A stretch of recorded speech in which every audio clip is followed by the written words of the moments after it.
di mana kalau kita dapat saksikan juga, ini perkembangan yang terbaru di mana tahap keresahan dan juga stres dalam kalangan rakyat Malaysia tatkala berdepan dengan pandemik COVID-19 adalah paling tinggi dalam segala aspek berbanding 27 negara yang lain. Menurut tinjauan firma penyelidikan pasaran dan perundingan antarabangsa Ipsos, keresahan tersebut tercetus ekoran perubahan rutin selain tekanan keluarga.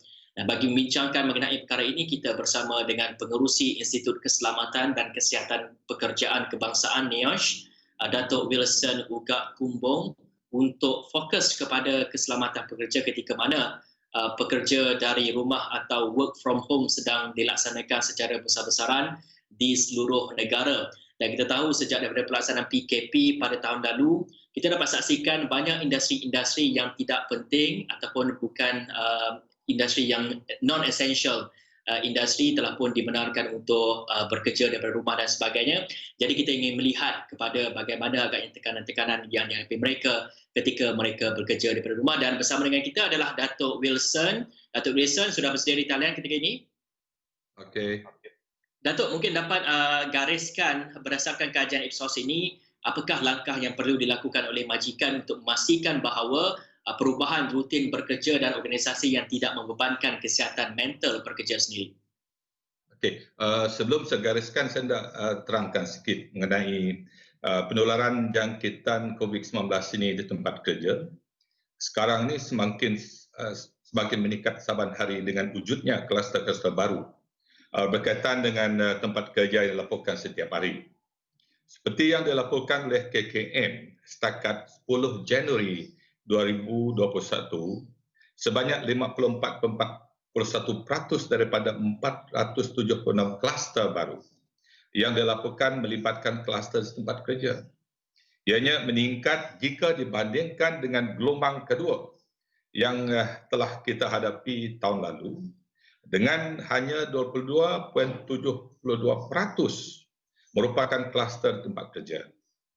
Secara keseluruhannya, sebanyak 48.6% daripada 586 kluster merupakan kluster daripada tempat kerja semenjak bermulanya gelombang COVID-19 di Malaysia.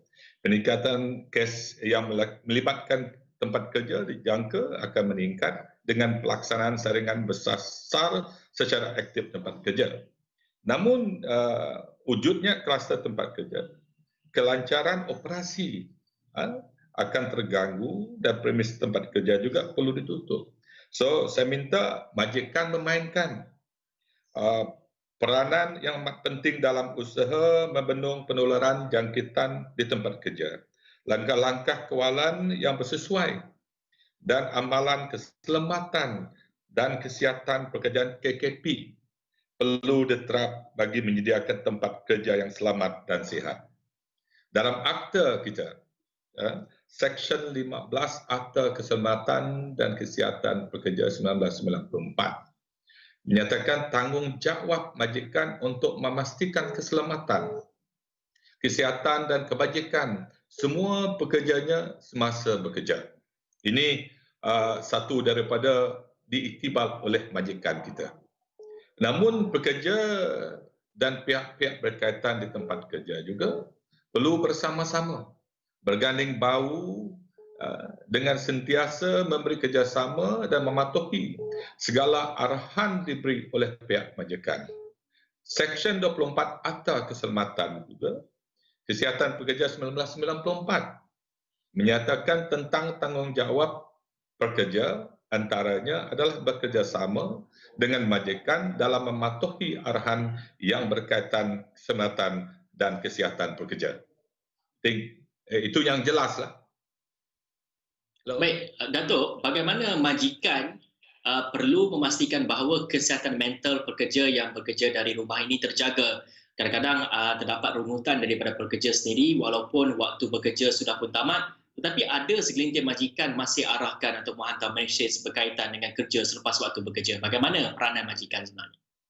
Okey, isu kesihatan mental di tempat kerja seharusnya tidak dipandang ringan mana-mana organisasi atau majikan. Ia dilihat sebagai isu global yang memberikan impak besar terhadap produktiviti organisasi. Maka dengan itu, artinya laporan statistik mengenai penyakit mental di negara ini sangat membimbangkan bagi diri saya. Pada tahun 2008, kira-kira 427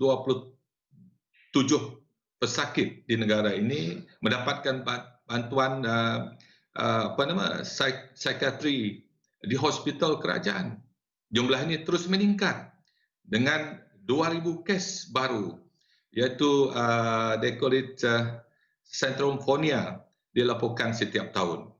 Jadi isu kesihatan mental dan di kalangan pekerja di negara ini menelan kos belanja 14.4 bilion, agak besar, atau 1% daripada keluaran dalam negara kasar kita KDNK pada 2018, saya ingat. Jadi saya menyeru kepada semua majikan perlu menyediakan langkah berkesan untuk menanganinya.